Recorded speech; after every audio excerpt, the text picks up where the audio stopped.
आज मैं आपको एक मज़ेदार कहानी सुनाने जा रही हूँ। एक समय की बात है। एक गांव में एक व्यक्ति अपनी पत्नी और लड़की के साथ रहता था। एक बार उसके गांव में एक सिद्ध संत पधारे। उस व्यक्ति ने उन संत को अपने घर में ठहराया। कुछ दिनों तक उनकी सेवा भाव किया। वह संत उस व्यक्ति की सेवा से बहुत प्रसन्न हुए। जाते समय संत ने उस व्यक्ति से कहा कि मैं तुम्हारी सेवा भावना से बहुत प्रसन्न हूँ। मैं तुम्हें कुछ देना चाहता हूँ, इसलिए तुम मुझसे कोई भी वरदान मांग लो, मैं दूंगा, मैं जरूर दूंगा। वह व्यक्ति बहुत गरीब था, परंतु वह धनवान बनना चाहता था। वरदान की बात सुनकर उस व्यक्ति के मन में लालच जाग गया। उसने कहा, महाराज, अगर आप मुझे कुछ देना ही चाहते हैं तो मुझे ऐसा वरदान दीजिए कि मैं जिस चीज को भी छू लूं वह सोने की बन जाए। संत बोले, अरे, इस वरदान की जगह कुछ और मांग लो। यह वरदान बहुत खतरनाक है। तुम्हें यह वरदान नहीं फलेगा।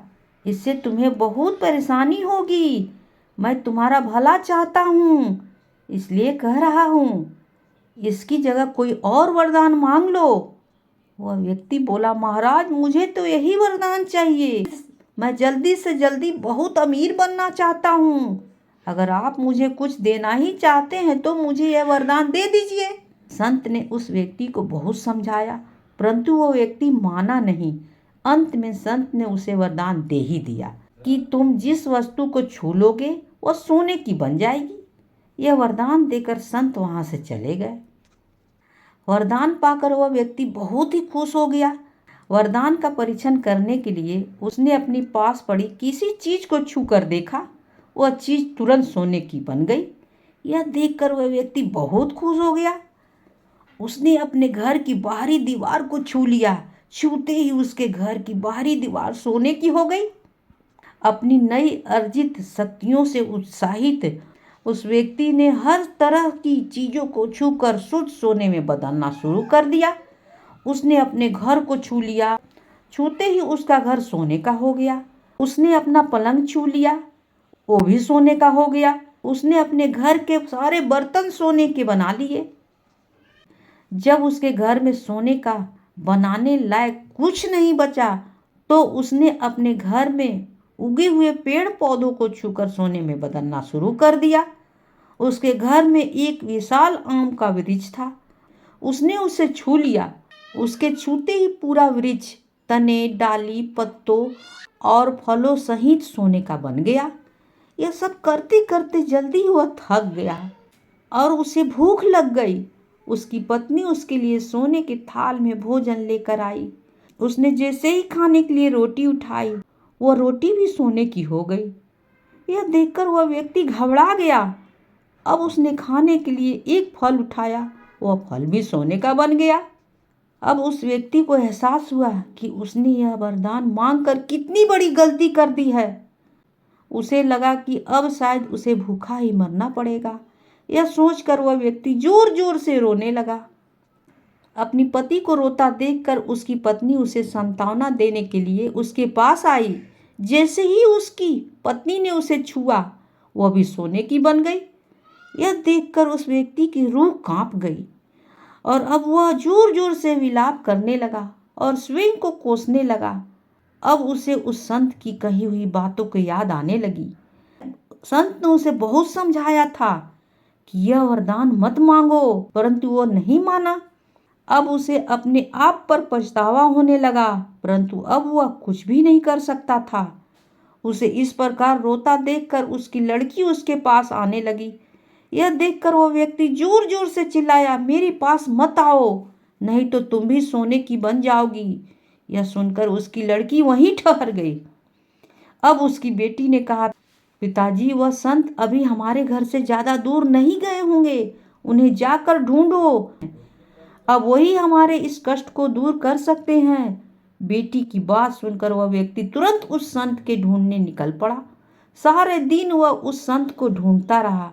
अंत में शाम को उसने देखा कि वह संत एक पेड़ के नीचे ध्यान में बैठे थे। वह व्यक्ति उसके पास पहुंचा और दूर से ही उन्हें प्रणाम किया। जब संत ने उसके आने का कारण पूछा तो वह व्यक्ति जोर जोर से रोने लगा और अपने घर की सारी घटनाएं उनको कह सुनाई।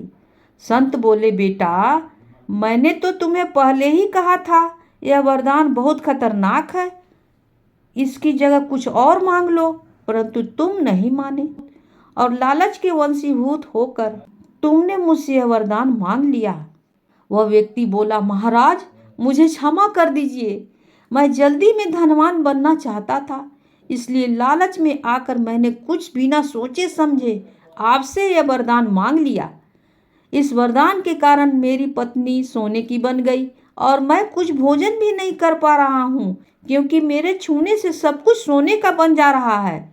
इस प्रकार तो भूख से मेरी मृत्यु हो जाएगी।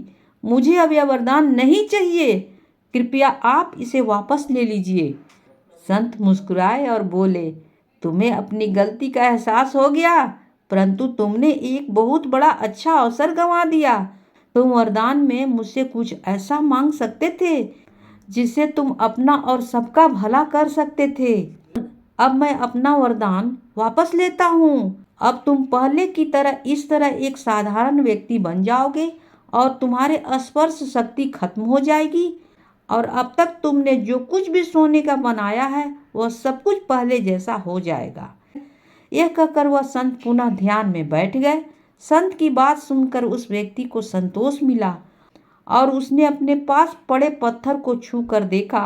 इस बार वह पत्थर सोने का नहीं बना। यह देखकर वह व्यक्ति बहुत खुश हो गया और दौड़कर अपने घर पहुंचा। वह घर पहुंचकर उसने देखा कि उसका घर जो पहले सोने का था अब पहले जैसा हो चुका था। उसके घर में सब कुछ पहले जैसा हो चुका था। वह घर के भीतर गया। अब उसकी पत्नी भी पहले जैसी हो चुकी थी और उसने जो जो चीजें सोने की बनाई थी वह सब पहले जैसी हो चुकी थी। उसके घर पहुंचते ही उसकी पत्नी और बच्चे दौड़कर उसके पास आए। वह व्यक्ति उनसे गले लगकर बहुत खुश हुआ। अब सब कुछ पहले जैसा हो चुका था। इस घटना के बाद उस व्यक्ति ने सबक लिया और जीवन में कभी लालच नहीं करने का और जो कुछ भी उसके पास है उसी में संतोष रखने का कसम खाई। इस घटना के बाद वे सभी खुशी खुशी अपना जीवन यापन करने लगे। कहानी होती है समाप्त।